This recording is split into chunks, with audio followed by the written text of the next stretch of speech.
Liverpool handed fresh Alexander Isak boost as Eddie Howe speaks out on striker's future amid growing transfer noise. Everything Eddie Howe said on Alexander Isak's future as Liverpool handed transfer boosts Liverpool's ongoing pursuit of attacking reinforcements this summer has taken yet another twist.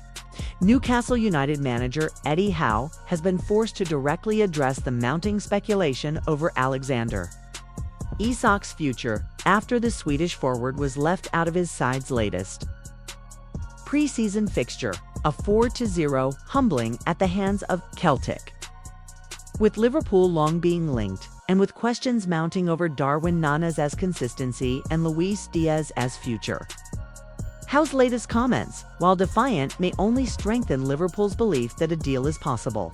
In this comprehensive 8,000-word analysis, we will unpack every word from Eddie Howe on Isak, explore Newcastle's difficult preseason, how Liverpool's transfer plans stand, and why Isak remains the player Arne Slot would love to bring to Anfield. Introduction: Liverpool's Isak pursuit. In context, Liverpool's striker search this summer has hovered between calculated patience and cautious aggression. Despite Darwin Nunez ending last season as the club's top scorer, questions over his clinical edge remain. Luis Diaz, meanwhile, continues to flirt with the possibility of Barcelona or Bayern Munich. That has seen Liverpool linked with big money moves for forwards like Victor Gyökeres, Hugo Ekitike, and of course Alexander Isak. The Newcastle striker has been admired at Anfield for well over 18 months. His blend of pace, intelligence, and composure in front of goal makes him a natural fit for the fluid, pressing heavy system Arne Slot is expected to refine in his debut season at Liverpool. However, Isak's price tag and Newcastle's stance have complicated matters. And now, following a glaring 4-0 defeat to Celtic in Austria, Eddie Howe has been forced to publicly address the mounting Isak chatter. Newcastle's embarrassment in Austria, a sign of transition. The pre-season friendly between Newcastle United and Celtic should have been a routine test of fitness and sharpness for Housemen. Instead, it became a cause for concern and a catalyst for yet more scrutiny over the club's most valuable assets. A heavy 4-0 loss to the Scottish champions exposed Newcastle's lack of attacking bite without Alexander Isak on the pitch. Isak's absence from the squad was glaring. Naturally, questions followed. Why wasn't Newcastle's £63 million record signing involved? Eddie Howe gave his answer post-match, speaking candidly to reporters and clarifying the striker's position amidst growing Liverpool interest. What Eddie Howe said: full breakdown and leaving Isak out versus Celtic. It was my decision. I decided to send him home due to the speculation around him. The last thing he wanted is to be sat in the stand watching. That wasn't fair to him. Eddie Howe's tone was protective but cautious. Slot, he suggested, had done nothing wrong. This was about shielding the player from distraction, not nursing any injury or resolving a disciplinary matter. Alex is trained this week and is fine, but we did not want to take the risk. With no injury concerns cited, Liverpool will only be more encouraged. Isak is fit, in form, and simply being kept away from headlines for now. On Newcastle's stance over Isak's future, I'd say we have a few players who are irreplaceable. Your top players are so hard to find. They are so hard to recruit and develop. And make them into those players. When you have them, you need to treasure them. We certainly, as staff, recognize his talent and ability. We are desperate to keep him as part of our team. Clear words. Newcastle want Isak to stay. But nowhere in Howe's comments did he rule out a sale outright. No, he's not for sale at any price. Instead, a tone of realism, especially given Newcastle's looming profit and sustainability rules. PSR concerns on whether Newcastle can give assurances to fans. It is difficult for me to sit here and give 100% clarity on any player. I'd never sit here and do that. It's football and you never know what can happen. This is the most intriguing admission. Howe won't promise fans that Isak will stay because, in football, things change fast. If Liverpool meets Newcastle's valuation, believed to be upwards of £90 million, there is a decision to be made. All I can say is that Alex is happy at Newcastle. He loves the players and staff, the team. Happiness doesn't always prevent moves. Liverpool know this well. On fitness and readiness, both players, Isak and Joelinton, are fit. But we just felt they were not ready to play. Everybody through preseason goes through different challenges. No injury excuses. Isak is training, he's healthy, and he's ready to play if selected. On Newcastle's 4-0 defeat to Celtic, I know everybody. We'll be down on the performance, but there was some good stuff in there as well. Austria was intense. The players have been non-stop in work. We traveled here yesterday and looked a little bit jaded. 'Twas great for our preparation. The harder the game, the better.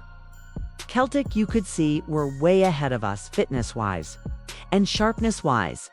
Tempted to brush off the result as merely part of preseason conditioning. But the glaring absence of Isak and the toothlessness of Les Quazas attack will only heighten the noise around the striker.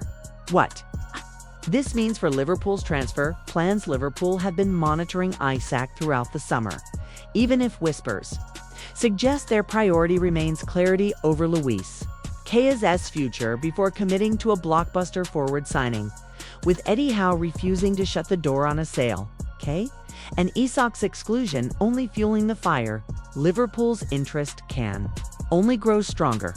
There's an acceptance that prying Isak away from St. James Park would require a club-back outlay. But with Newcastle needing to balance their books and Liverpool keen to add firepower, the pieces are quietly falling into place. Arne Slot's view: why Isak is a fit for Liverpool. Arne Slot's style, honed at Feyenoord, revolves around verticality, fluid movement, and positional rotations. Isak's versatility, able to lead the line, drift left, or play in a 2, fits perfectly. His technical quality surpasses Nene's. His movement is more intelligent than Jota's, and his injury record is cleaner than Cody Gakpo's. For Liverpool, Isak ticks every box as a modern No. 9 who can also operate across the front line, with Slot reportedly approving the profile of Isak. Liverpool's recruitment team sees this as a calculated opportunity rather than a panic move.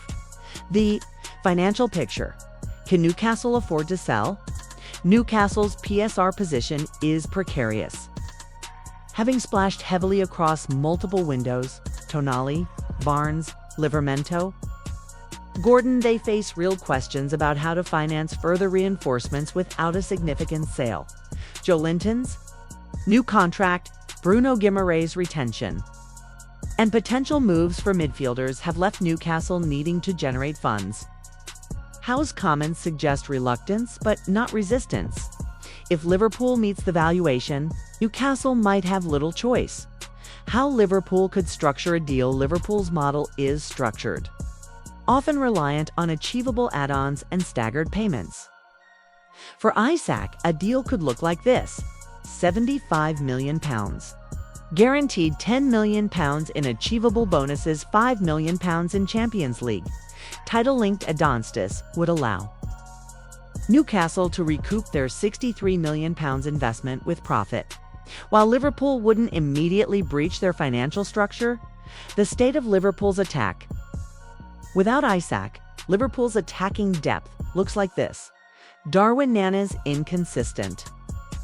Confidence issues remain. Cody Gakpo adaptable, but best in a deeper role. Diogo Jota injured, and the subject of emotional tributes after tragedy. Fictional context as per previous conversations. Luis Diaz transfer speculation persists. Mohamed Salah aging. Contract situation uncertain post-2025. Isak isn't just a want for Liverpool, he's becoming a necessity. What happens next? Timeline of a potential deal: Liverpool clarifies Diaz's future once Barcelona or Bayern's stance is clear. Liverpool will know if they need a left-sided option or a central striker. Newcastle's PSR position pressurizes sale. If no big sales materialize, Newcastle may reconsider their stance on Esau. Liverpool make their move, expected in August if no rival bids emerge. Isaac pushes quietly for the move. His absence suggests awareness of interest. The final word, Howe's comments give Liverpool hope. Eddie Howe tried to project calm, but beneath the surface, his words betrayed a truth. Newcastle may not want to sell Isaac, but they know in football, money talks. Liverpool know it too. And after this week, Liverpool's pursuit of Alexander Isak feels less like a fantasy and more like a potential reality.